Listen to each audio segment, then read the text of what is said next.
Mums with Hustle podcast, episode 530. Welcome to the Mums with Hustle podcast, where you'll discover everyday mum entrepreneurs killing it in their industry. Learn the secrets you can replicate to create your own success with your host, Tracy Harris. Today, I want to talk to you about building a business that gives you more life now, not less, and not something that you are suffering your way to in the future, because we are all about freedom-filled business here. And if you want to know how to build one, go to freedomfilledbusiness.com, because what is the point of creating freedom in name if the way that you run your business actually takes you away from the moments that matter the most?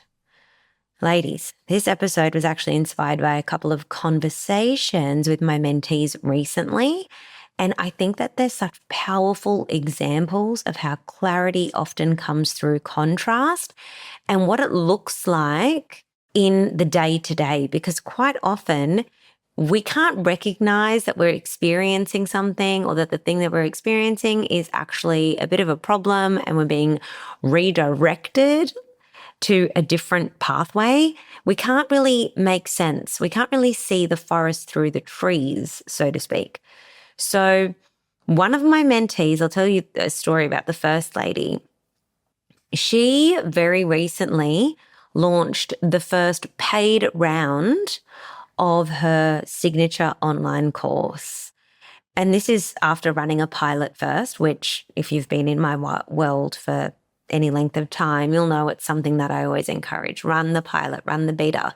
Anyway, so she was running her first paid round of her program, and we were just all celebrating because that's a massive, massive milestone, right?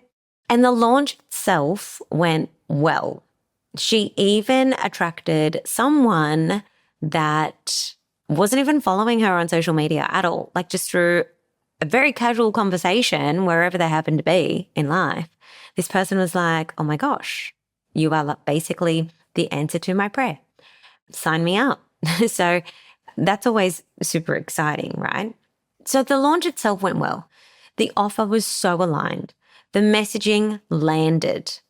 But what she realized very clearly was this: she never wants to launch at that time of year ever again. And that time of year, you may have guessed it, was December, January. Now, on paper, it made total sense to launch at that time because her offer aligns beautifully with all of that.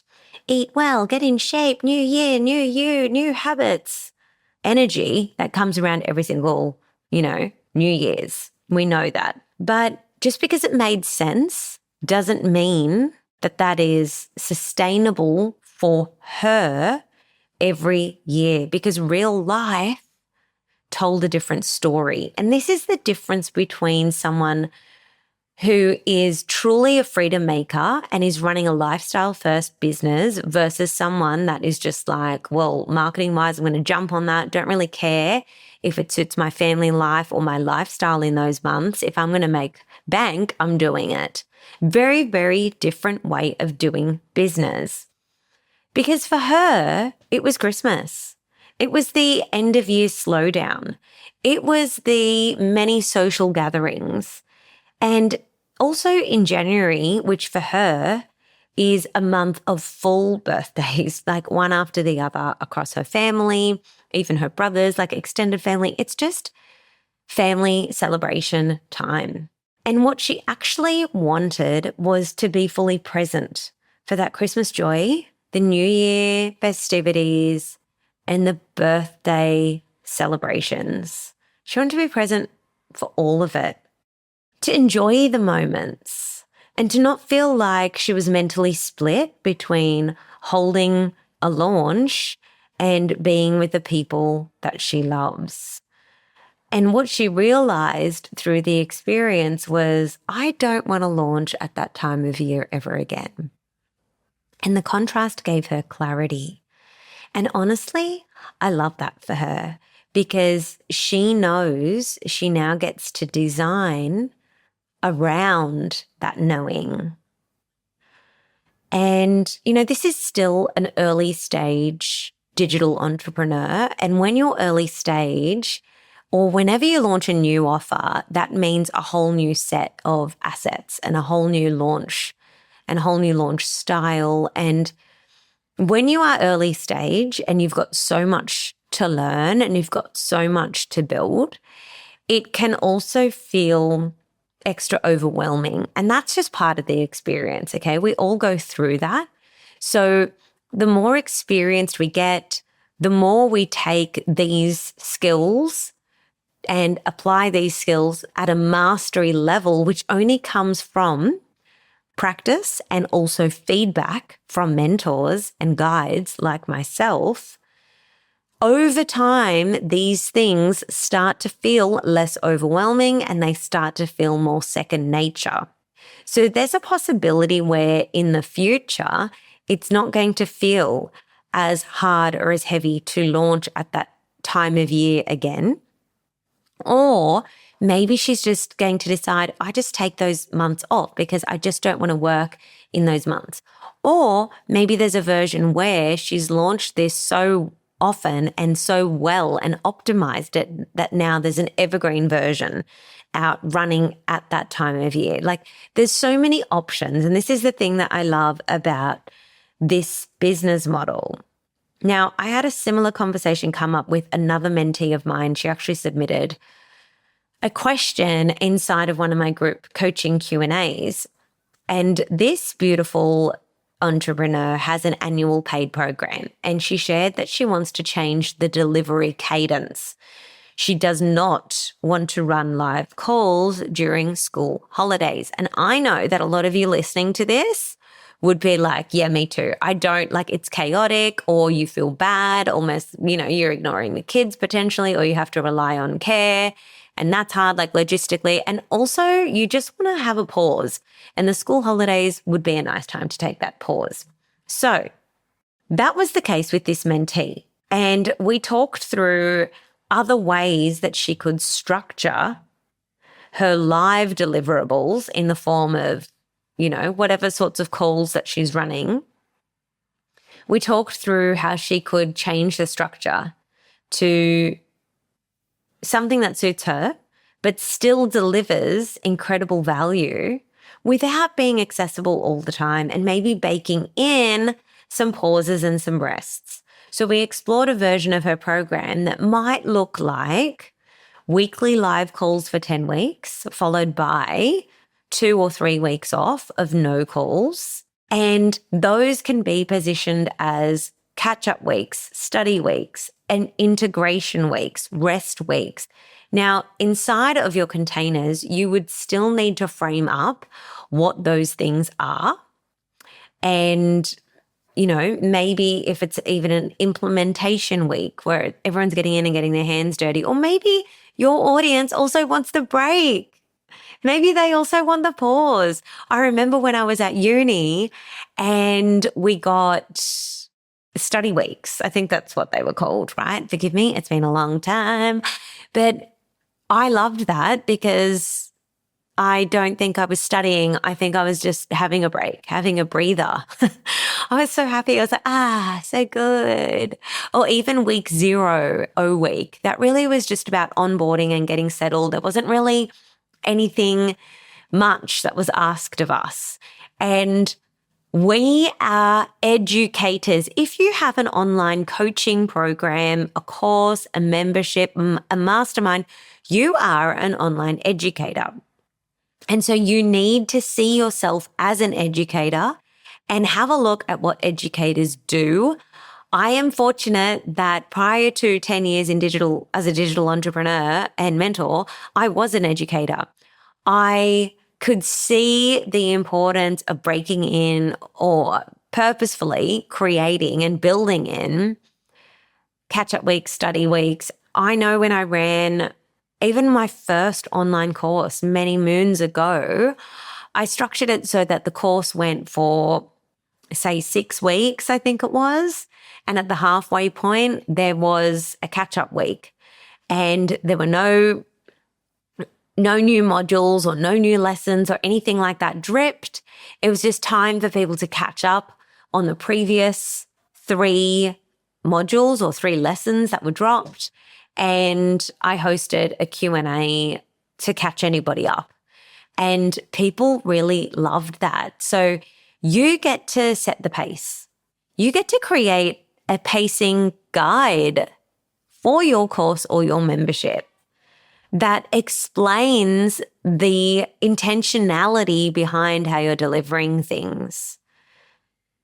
You know, for this particular mentee, I reminded her, and I want to remind you, that this is not unusual. It's not unusual to build in weeks where there's nothing. So many industries already do this. Think about the school terms. Think about your kids' swimming lessons or guitar lessons. They may run for the term and then it's like, sorry, we don't have any lessons in the holidays. We take a 2-week pause and then we resume. Like, think about university semesters. There's always a rhythm. There's always a purposeful break.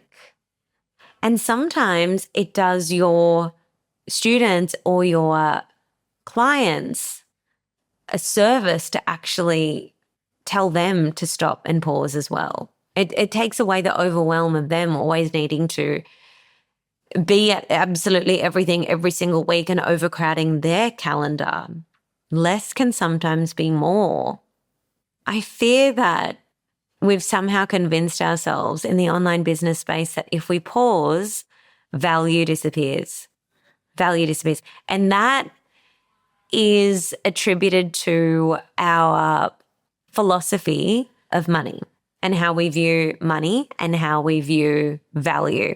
Because our programs should be based around the transformation that we cause for people, not around X amount of calls valued at this, a call every single week, or this, or that. Like, if you are still designing offers from that place, that is attached to money wounds, which is attached or created by your philosophy of money, and your relationship between time and money is something that you would want to get curious about. Again, if you go to freedomfulbusiness.com, I have a training inside of there, which is about your beliefs, shifting your beliefs around money and around time. Because we need to have really healthy paradigms and healthy philosophies around those things if we are to be entrepreneurs, successful entrepreneurs, for a really long time. Value does not live only in you showing up and being live. Value lives in the quality of your teaching, whether it's through pre-recorded or live. It lives in the structure of your program. It lives in the integration space that you allow. It lives in the way that clients are supported to apply what they're learning. Like, are you helping people actually implement and take action? I know inside of Freedom Filled Business, we have our implementation sprints. I know inside of the Social Method Society, we are, because we give them our content calendar to action and we support them with other deliverables in the month where they can meet with other members and my community manager to have brainstorming sessions around how they can take those prompts and adapt it to their unique business. We've got coaching calls. We've got all sorts of things to facilitate implementation, not just learning. Taking a break or building in an intentional pause into your programs does not mean neglect, doesn't mean laziness, it doesn't mean abandonment. Often it actually serves your clients better. But I see so many entrepreneurs bring fear into these decisions, and that's largely because you're still attached to a traditional 9-to-5 or corporate mindset where you are expected to perform for every single hour that you're there. It is very different when you are a digital entrepreneur and when you are coaching and teaching and leading people. A lot of ladies, and I used to get like this as well, like we can fear upsetting customers. We can fear getting complaints. We can fear someone will say that you're a fake or a fraud or they're not getting enough for their money or whatever it might be. And what I want you to hear is this. You are allowed to design a program that works for your life, not just your audience. And if someone doesn't fit, they don't fit. Like, I said what I said because this is your business. Your business is meant to be a vehicle for your life, not some form of created suffering. You're not here to replace one boss with 1,000 invisible ones. So whether this shows up when you launch and the time of year or the season that you're doing these big launches, or how you run your programs, or how often you're going live, or how often you're in there answering questions, I want you to remember this. Clarity often comes after doing something. It doesn't come from inaction. It doesn't come from being in a freeze. Get messy. Be brave. Have courage to do it wrong before you get it right. You will survive. You don't need to get it perfect the first time.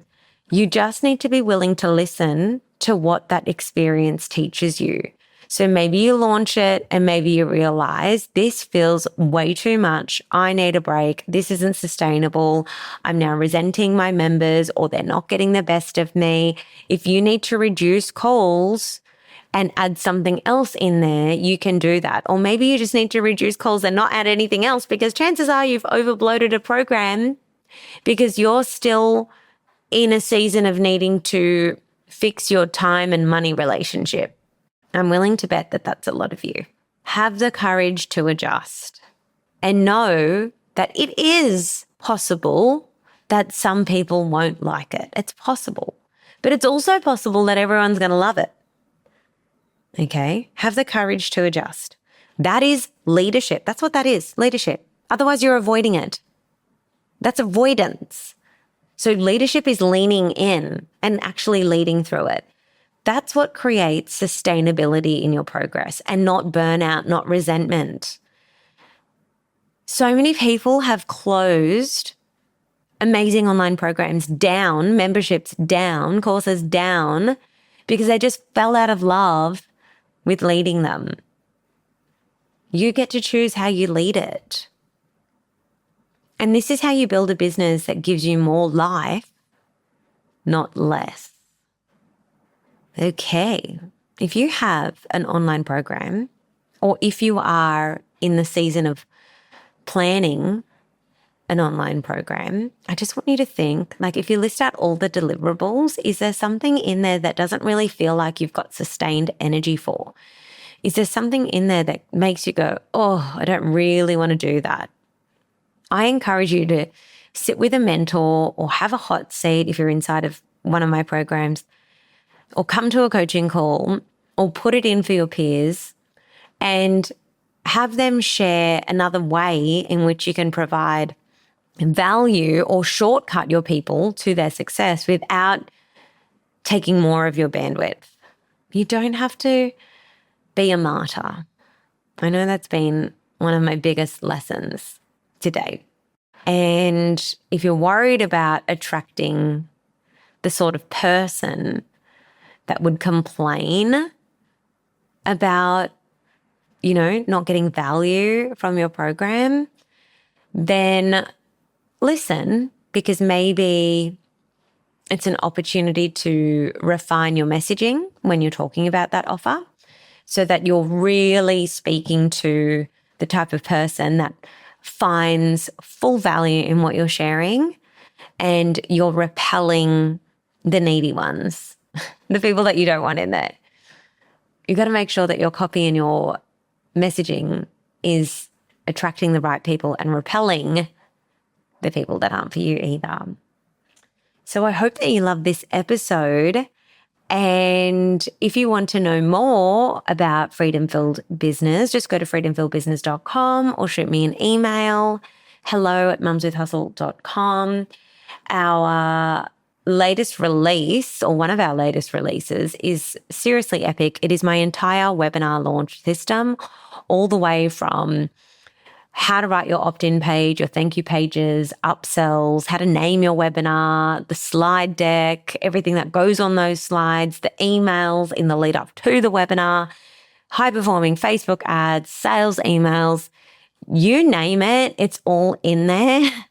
So if you want to get your hands on that, plus our support with implementing that, amongst other things, like even just getting clear on what your offer is and designing your first or next offer. That's what we're doing inside of Freedom Filled Business. Go to freedomfilledbusiness.com and come and join us today. Our integration coaches would love to give you a personal onboarding, and I can't wait to see you in there. But until next week, stay happy in your hustle.